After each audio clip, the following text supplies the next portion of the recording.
Welcome to the Jazz Piano School podcast, where we have one mission, and that is to help as many interested people around the world learn and improve at jazz piano by providing structured and organized jazz piano education. Structured and organized. I'm your host, as always, Brendan Lowe. Thank you so much for joining me. This is going to be episode 109. Now, if you came from 108 and you listened to me talk all about Jazz Piano School, welcome. This is going to be the gig analysis. Now, if you're just hearing episode 109, I highly recommend you go to iTunes. If you're a YouTube user watching this video, go to iTunes, listen to 108. Okay, I talk all about our live launch. I give you details into what we're going to be doing for that, what it's going to include. I talk about my vision for Jazz Piano School, why we're going to be moving into that number one spot of jazz piano education with the new software we're going to be releasing next year, how it came to fruition, the different structure and courses that we have, how the lab's going to act, how the specialty courses are going to act, and how the main curriculum is going to act in Jazz Piano School to help you with your journey through learning jazz piano. So lab launch is going to be December 11th at 10 a.m. Eastern, jazzpianoschool.com/lab launch to get on the priority waiting list or to sign up on that day, December 11th, 10 a.m. Eastern. Okay, so this is a gig analysis taken directly from inside the lab, and this is going to be on a tune that the trumpet player wrote. It's his original composition. I had a solo out front, so you're going to hear me talk, you're going to hear me solo, and it's a nice kind of modal tune, so you're going to hear, a different, not different, but you're going to hear that style. You're going to hear the modal style. All right, so with that being said, let's dive right in. All right, welcome to this gig analysis. This is going to be over a tune that my friend wrote, who's a fantastic trumpet player.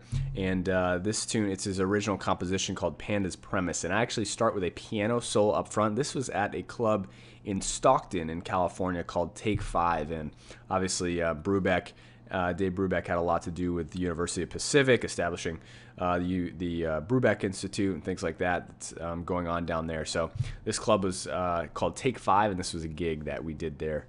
Not really sure. I think I filmed this about a year or 6 months ago. But anyway, here we go. With you, I want to introduce the members of the Reds. Forward. Did you buy me a drink?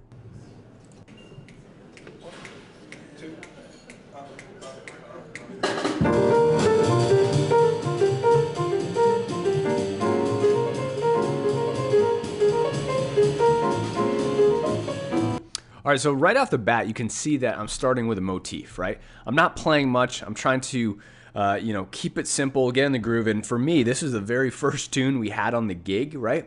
So, we were just it was launching right into it, but you got to bring the energy, right? So I was trying to feel my way around a little bit. Again, I started with a motif. The first two chords are C minor going to A flat, sus, right? So I had a C minor 7 chord there. I was just kind of doing a small motif, and then I switched it. I just moved it up, and then kind of just moved it around from there. Okay, so that's how I started out, just simple, kind of feeling my way out, feeling the tempo. That's what I like to do, just feel the band a little bit at first, not kind of get crazy, but just take my time. There's no rush, right? And just enjoy the music.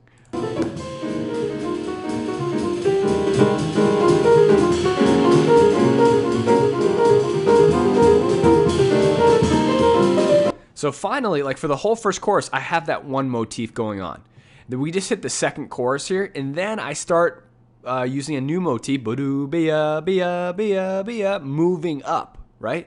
Moving up the piano. So I used one motif essentially for the entire first chorus. I was moving my left-hand chords around, comping, right? But I essentially stayed with that full motif.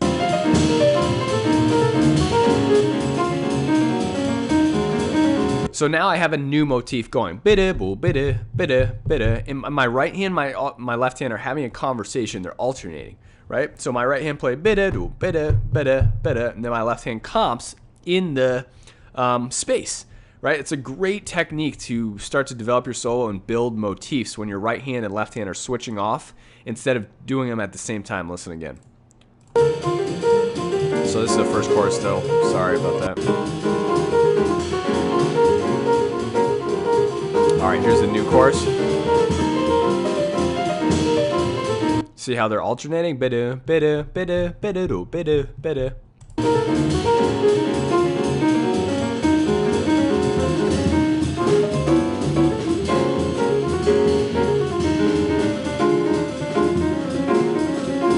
So I go into this new kind of polyrhythm, right? So you have 1 2 1 2 3 4 1 2 3 4, right? It's a really cool polyrhythm that basically essentially takes up 3 beats, and then starts on the 4th beat, and then so on and so forth.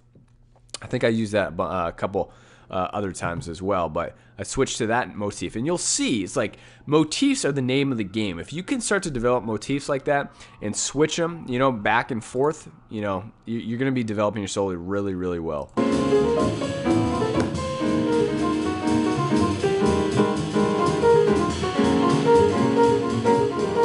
went back too far. Sorry, guys.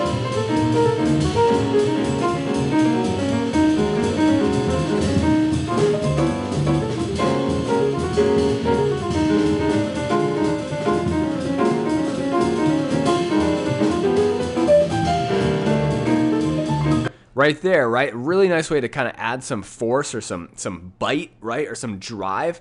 Hit these low fifths down here and then switch to your 4th. What I'm using is 4th voicings here.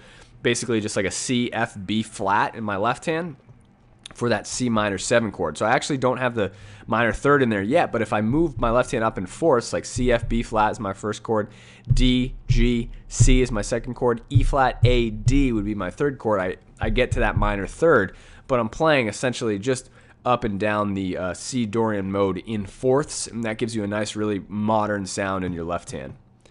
And I'm going to say one more thing in a second here. That's the first time I actually go up into this higher register, right? I'm right around, if you can see the 2 notes here, D flat and E flat, I'm right around a C above, an octave above middle C. That's the first time I went up high. Now, most people solo their entire solo in that octave. You hear the difference that it makes when you keep your solo down low? I mean, I didn't talk about the register I was in down here, but I was soloing below middle C a lot for the first portion of my 2 choruses, right? Then finally I break out and hit a nice 5th down here, drive my left hand 4ths to my left hand, and then like bust up all the way to the top of the piano, creates an amazing driving effect in your solo, right? Listen one more time. So I'm down here nice and low, go up high. Now most of the notes that I'm playing is really C minor pentatonic, okay? So combinations of that, C, D, E flat, G, A, right? And I think the arpeggio that I used to move up the piano was it was a combination of your C minor pentatonic, so it was A, C, E flat, G, right? That's the arpeggio that I used to move up the piano. You know, well, I can't really sing too well, but use that arpeggio, right? So I have the 6th, right? The A, which is the 6th of the C minor 7, C, E flat, G, and then I just continue to arpeggiate that chord there up the piano. That's what kind of creates that sound.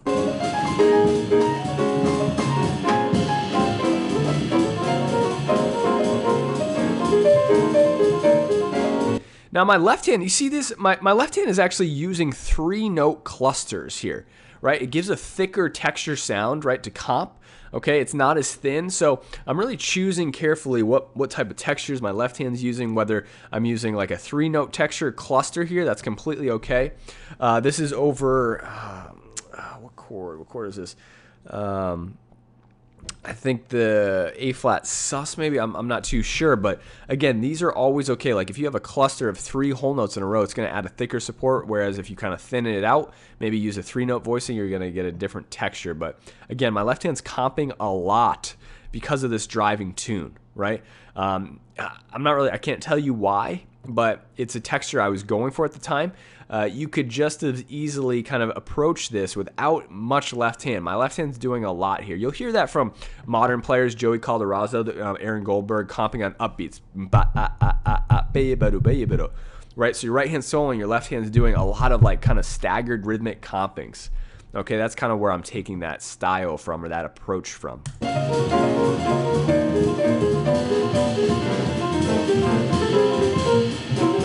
So right there, I go after an idea and I screw it up. Okay,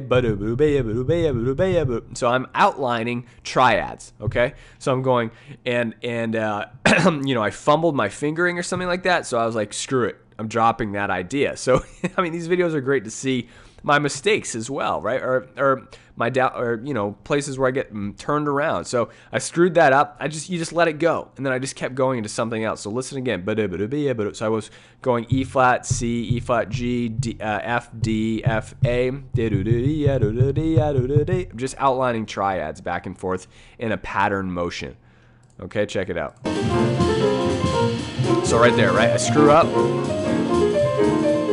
Go back a little bit further here again.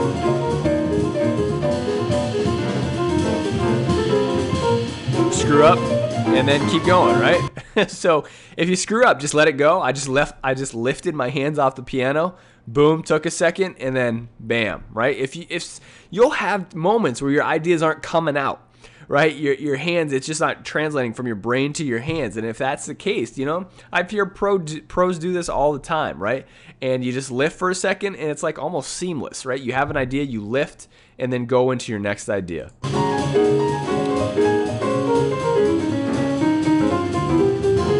So I change it up. So right here is where something different starts to happen, right? So a lot of this before, right? The drums are just keeping time. There's ting, ting, ting, ting, ting. So, I like a drummer who's interactive, right? This drummer is fantastic, right? But at this moment, he's just choosing to keep time. He's not doing much, which is awesome. He's supporting me very well. But this entire time, I've been kind of notey, I think, in my opinion. I could have slowed down just a little bit, created more longer motif phrase it. But here, right, I started to play dun, dun, dun, just quarter notes, right? It kind of slows the tempo down, slows the pace down, and kind of leaves me, it actually allows for more possibilities at this point. Here's my screw up again.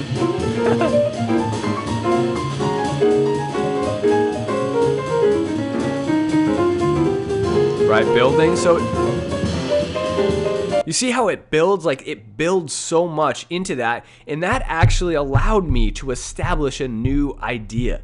It allowed me to establish a new motif that I started going into. Before that, I was playing around with different motifs, kind of outlining some triads and stuff like that, but nothing was really gelling that much. I mean, I had a couple ideas here and there, but when you slow down for a second, it allows you to take bigger risks because more opportunities will come to you.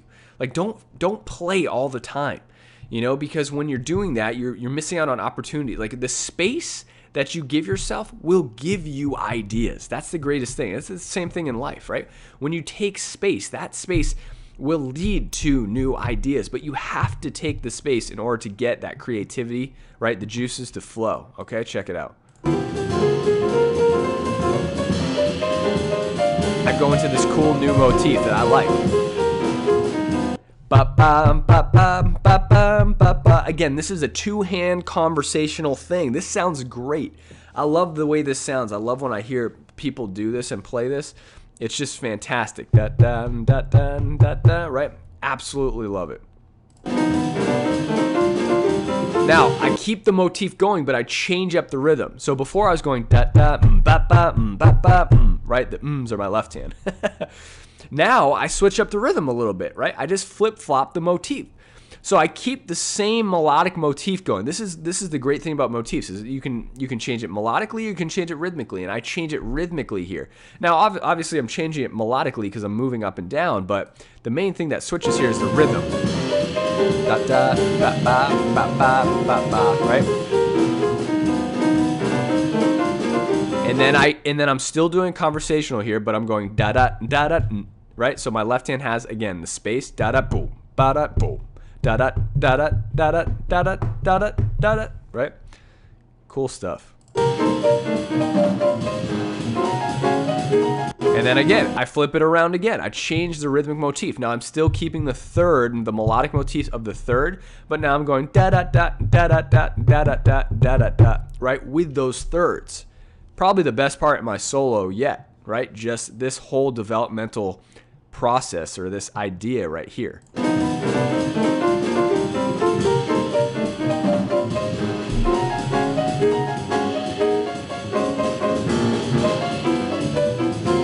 Still going, right? Still going with this idea, right? Don't abandon your ideas too early, okay? Right? People abandon their ideas. They'll play an idea for like literally 2 beats and then go to something else, and then play a new idea, then go to something else. That's like changing your topic of conversation in a sentence every 2 sentences. Can you imagine that? Hey, did you go to the grocery store? Hey, did you go to the gas station?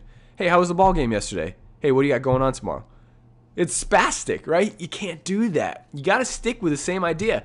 When you're having a conversation, especially with other players, with yourself, you got to give them time to conversate with you on one subject. That's, expand your motifs. Choruses, 1 chorus, 2 chorus, 3 choruses, 5 choruses. I mean, you could take one idea. It's like having a conversation. You can talk about one thing for an hour. I wouldn't recommend it, but you can, especially half an hour, something like that. It's probably pushing it, but again, you get the idea.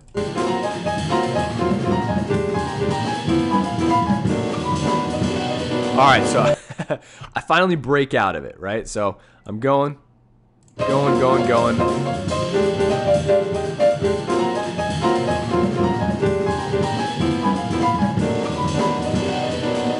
Now here, the melodic content of what I'm playing is a C minor major chord in my left hand with a flat 5, okay?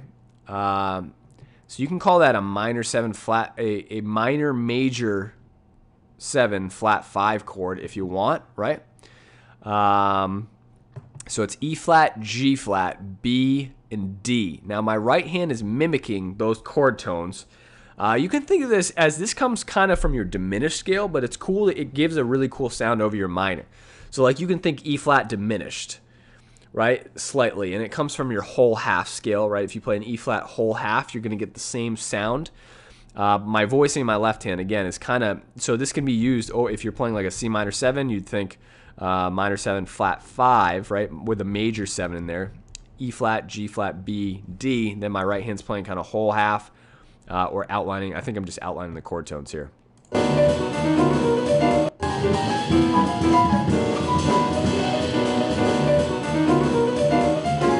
So that line going up, right? That was like diminished, okay? So that was like a whole half over that chord. Now,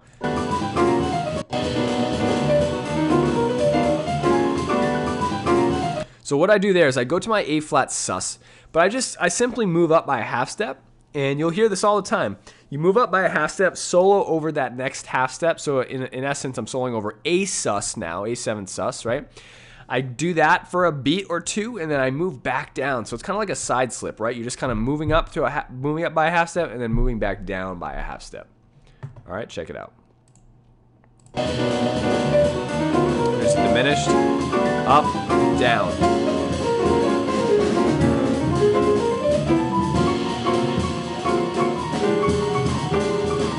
Okay, so here I just dropped the time, right? I'm just literally dropping the time. I'm not playing any time. Like I'm just letting, okay, so the drums and the bass have the time in this section here, right? So I'm just letting them do their thing, okay? This is where your ears are so important, because I'm listening to them where we are in the tune, but at the same time, I'm freely expressing myself with rhythms. Okay, I'm not playing in a tempo, I'm not playing in a pocket, I'm not playing any written rhythms. Could you transcribe this? Probably. It'd be a complete mess, right? I'm literally playing, just rolling the notes whenever I feel like it. Like whenever I want, right? But at the same time, I'm listening to the bass player and the drummer to see where the beats are passing by, because you can get lost, right? I can get lost really easily. That's why I'm listening really hard at the same time. Okay, check it out.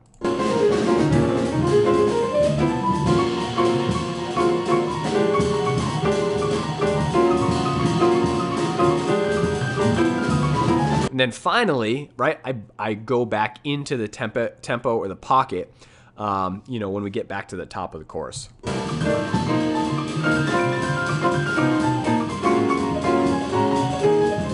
So again, a little notey, but I get some new motifs happening here.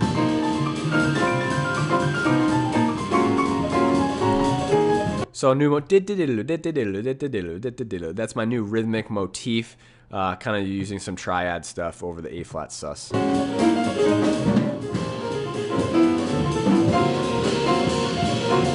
I get a new motif going,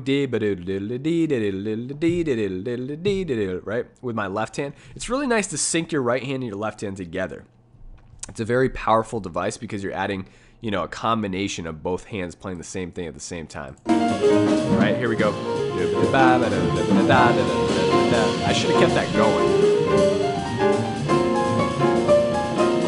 Okay, now, again, I just use the device I talked about, kind of syncing my hands. My right hand has octaves, dee-doo, dee-doo. My left hand's comping with my right hand to kind of sync up everything as my right hand octaves move up the piano.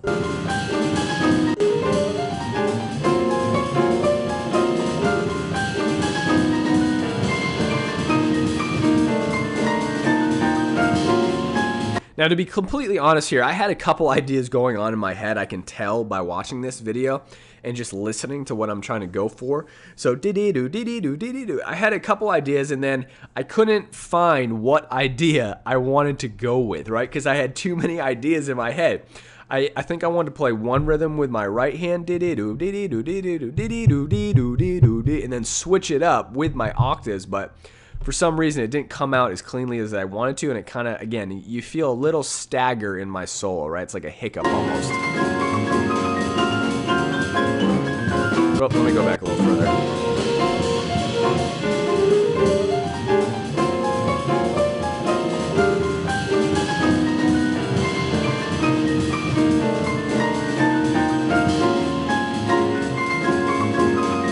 So there's a little gap, I'm sure you could tell, right in the middle, but where then I kind of resort back to the first motif I've used because I can't find what direction I wanted to go in, you know?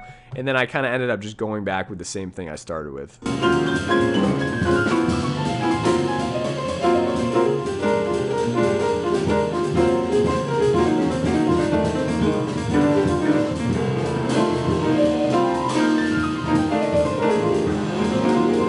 Now here again, this is just a, I mean, this takes a lot of technique, but again, complete kind of no time run, which is really cool. Like you can move in and out of the pocket. It's an amazing thing to do. You're just kind of rolling up notes. Now, as far as the notes go, I'm probably just playing within the mode mostly. Let me check this out.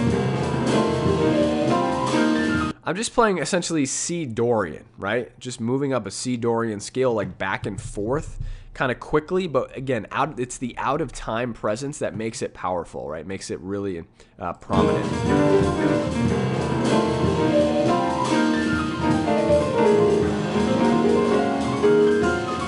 And again, I kind of use the same motif, or excuse me, right at the very top. I have a goal I'm getting to, and then I kind of fall back into the pocket at the top of the run.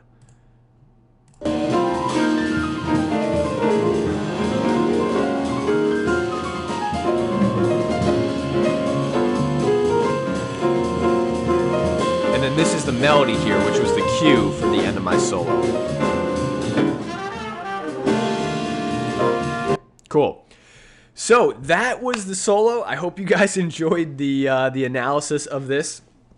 Again, feel free to leave questions or email us questions, you know, and you know, I think we'll depending upon how we're going to do this, we'll either we'll respond back to you on the page, or we're going to answer them in our monthly webinar calls, right? To you know, we're still kind of working that stuff out, but depending upon where we're at, what we decide to do, just do whatever's best, right? If you have questions and there's comments there, do that. Or if we are doing the kind of answering of the questions and the calls, then we'll do that as well. Okay, hope you guys enjoyed that. I'll talk to you soon, and happy practicing.